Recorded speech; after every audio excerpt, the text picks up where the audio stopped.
RPF 2026 भर्ती में पूरे 5500 पदों पर शानदार बम्पर वैकेंसी आने वाली है। आरपीएफ 2026 भर्ती के संपूर्ण विश्लेषण में सभी का स्वागत है। चलिए सबसे अहम अपडेट्स पर नजर डालते हैं। इस ब्लूप्रिंट में मुख्य रूप से नए नियम, पात्रता, शारीरिक मापदंड और परीक्षा सिलेबस को कवर करेंगे। अब परीक्षा रेलवे बोर्ड के बजाय एसएससी कराएगा, मतलब परीक्षा का स्तर अब काफी कठिन होने वाला है, जिसका सीधा मतलब है कि मेडिकल और फिजिकल जांच अब सीएपीएफ के सख्त केंद्रीय मानकों पर होगी। बुनियादी योग्यताएं देखें तो कांस्टेबल के लिए 10वीं पास और एसआई के लिए ग्रेजुएट होना बिल्कुल जरूरी है। हालांकि आरक्षित वर्गों को आयु सीमा में काफी बढ़िया छूट मिलेगी, जो यकीनन एक बड़ी राहत है। फिजिकल स्टैंडर्ड्स अब कड़े हो गए हैं। पुरुष उम्मीदवारों की न्यूनतम ऊंचाई अब 165 से बढ़ाकर 170 सेंटीमीटर है।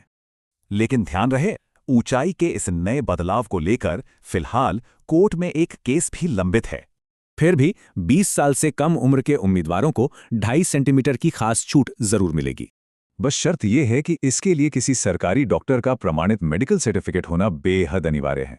अन्य मापदंडों में पुरुषों का सीना 80 से 85 सेंटीमीटर और महिलाओं की न्यूनतम ऊंचाई 157 सेंटीमीटर होनी चाहिए। आइए अब देखते हैं कि सीबीटी और फिजिकल सहित चयन प्रक्रिया के ये 4 अहम चरण कैसे काम करेंगे। परीक्षा पैटर्न देखें तो 50 अंकों के साथ सामान्य जागरूकता यानी जीके का हिस्सा सबसे बड़ा है।